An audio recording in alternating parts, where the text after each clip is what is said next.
All right, first trading day of 2025, moving along fast. Let's bring in Willie Bong now with the details. Will, I don't know if you're moving as fast as a trading day, the first one in 2025. Oh, well, we have to move with the markets. We have to move with the trends. All we're seeing right now, some markets are opening in the green. We saw cocoa prices, as in some other commodities, moving, shooting up. Bitcoin is still not doing badly. Yeah, Bitcoin starting to rally again for the first trading day. Yes, so it's good. But for some markets, like the U.S. markets, it's been like a mixed, pace for them, just starting off early in the days. I mean, in the morning, we saw that rise, but then, just plummeted, and we've seen that dip for the first trading day, early hours, but we'll wait to see the close of business, how they close. We've also seen Asia markets not doing so well.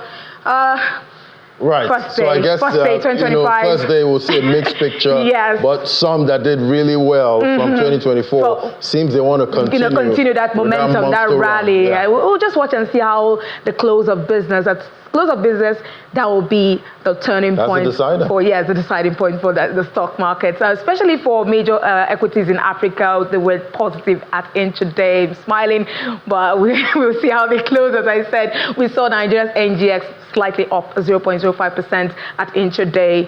Still had 102,000 points, closed at 102,000 points for 2024. Seeing it still retaining that at intraday. Hope to close it at that. And the GSE in South Africa up 0.27% at intraday. Positive news everywhere. Let's look at Egypt's EGX 30 at intraday. What they do, 0.88%, 30,000. They were the best performing stocks in 2024. We'll see if they continue that rally in 2025, or maybe Nigeria's NGX probably catch up with them. And then we see the NSE in Kenya closing Tuesday's session in the green, also good for the markets. But let's just look at other parts of the market, especially with Nigeria's currency. We're seeing so many things happening. Let's look at the markets and see how they performed. Basically, we're going to be like other markets. Most stocks in the NGX closed out 2024 with record gains. We saw some assets, the fixed income markets were not left out as well. Some asset classes did very well, over 30%. We saw the 2025 budget also having a deficit. It was presented last year of 13.39 trillion naira. But we'll see how that fundraising for that will impact yields in 2025. And let's talk to Chuka Nwachukwu. He's the Group Head, Asset and Liability Management, UBA. Good afternoon, Chuka. It's good to have you on the program. Good afternoon, Will. Happy New Year. Happy New Year to you too. Now, some asset classes I was talking about hit about 30% in 2024 for some mutual funds. We saw them in the fixed income space. We do know that the equities market ended with about 37% for the year. But what are your expectations for 2025? Should market players be gearing up for an outperformance, especially now that the FG plans to fund the 13.39 trillion naira budget deficit from the debt market? If we look at the breakdown of that, we see that over 9 billion naira, 9 trillion naira is going to be sourced from 9 trillion naira is going to be sourced from the debt market, and we also see other plans for bilateral loans and raising from other sources. But what is your expectations for yields, especially now that we have this huge deficit to fund to fill in the gap, and how are market players going to be keying into this? Thank you, Will. The expectation, like you mentioned, is that the government is going to be funding about 13.9 trillion, from the, 13.39 trillion from the, from the fixed income market. Throughout last year, the yields were highly elevated, and that is because government funding were mainly from the fixed income market. And of course, the government is looking to, to borrow. Of course, they have to make the yield attractive. And so we do not see that change, especially the first 2 quarters of the year. Government obviously is not getting enough funding from the, from the international market. Though towards the end of last year, they were very successful in terms of raising about $2.5 billion. The market expectation is that we see expected elevated yield, especially as the price stability which the CBN is trying to fight. We see elevated yield. We see that some of the indices that have caused inflation, like the fuel price increment, as well as the food inflation, will continue to play a major role. And so I do not think that the yield curve will change, especially like I said earlier, the first two quarter of this year. So we expect to see the yield slightly elevated between 18.5 to 22.5% on the longer end of the curve. That's the 1 year for the bill. Also we also have to keep an eye on what government is also trying to do as regards tax, of course, and also improving production, because if the production is improved and then tax is also increased based on what the president is currently trying to do, we see that the pressure will be eased on the revenue from oil, and that will really help us greatly. Another aspect of things that we also have to look at for is the refinery. The refineries, if they are producing in optimal capacity, that will also ease the pressure on the FX side. So we expect to see exchange rate stable, from towards the end of the second quarter of this year, and then the third quarter we expect to see stability at the exchange rate, and of course the youth, will then now continue to climb as expected, starting from the first quarter, towards the end of third quarter, and then the last end of the second quarter. Okay, talking about these projections you've made now, especially stability in yields and possibly elevation in yields, but being stable, and also for the FX market. Let's also consider the inflation target of 15% that the government is proposing in the budget. Do you see this, especially you talked about the refinery coming on board, you talked about production, you talked about the proposed tax reforms, and then that ease on businesses, for businesses. Do you see the 15% target as feasible for the government, for Nigeria, especially with the fact that food inflation is still skyrocketing and production is not as, we don't have enough production to be able to match that, the impact or the pressure the Naira has in terms of chasing the dollar for, importation? Well, 15% from about 33.9% is a tall order, but I personally don't think it's not doable. But then it's going to be very difficult. However, there are some parameters, like I listed earlier, that will greatly affect the inflation figures. What I mean affect it positively.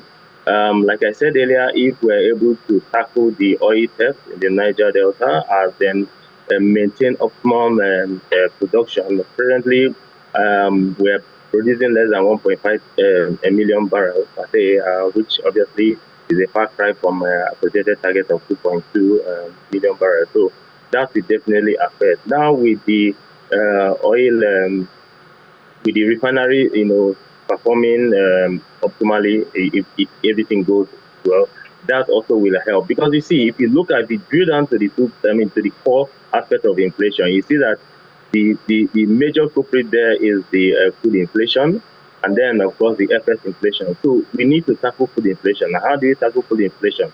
We need to produce more. We're not producing more, and then because of insecurity. And so that's why I've always said, and oftentimes that look, our major problem is not solely on the monetary aspect, it's the fiscal aspect. Because if we're able to address the insecurity, especially as affects the farmers, it will help to improve production in terms of farm produce, and then of course food inflation will begin to come down. Then of course on the FX inflation, major concern is the fact that we're still importing oil, and then so if the refinery is addressed, that will obviously reduce pressure on the demand. And so if all these aspects are addressed, which obviously 80% is a fiscal issue, and then we can begin to say, maybe for me, my own projection is probably, if all this addressed, we probably say around 20%. But I think 15% is all. So looking at 20%, thankfully the president has prioritized security and defense in this proposed budget. We've seen about 4.91 trillion naira allocated for security, and hopefully that will solve the problem of the insecurity in the north. That's the headers clash with the farmers, and we'll probably have our farmers back in the farm to be able to produce, and so we can be domestically secure in terms of food production, and we don't have to look to importing from our neighboring countries, because just the news that came out, we see that onion prices surged more than 108% just because Nigerians were trying to source from our neighboring countries like Ghana, Cote d'Ivoire, and the rest of them, Benin Republic, just to get onions into the country. So just within 1 year, from 2023, December 2023 and December 2024, we saw that price surge of 108%, and that moved from about 120,000 per bag to about 250,000 naira per bag. That's a huge one, and hopefully we'll see that change in 2025. But with the ballooning debt, our debt profile is about 134. The last data we had from the DMO was about 134 trillion naira.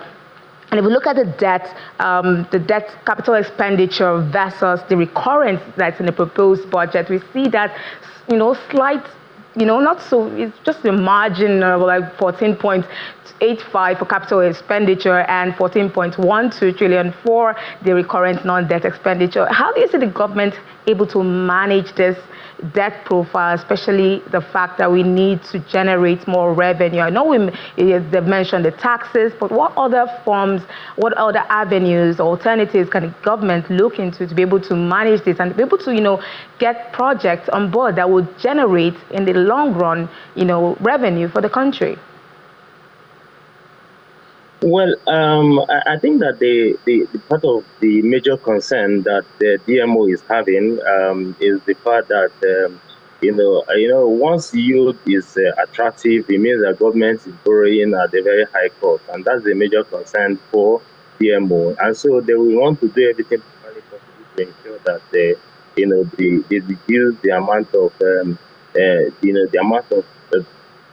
debt that is being serviced through reduction of the yield, as well as trying to make sure that we do not have to borrow more than we need.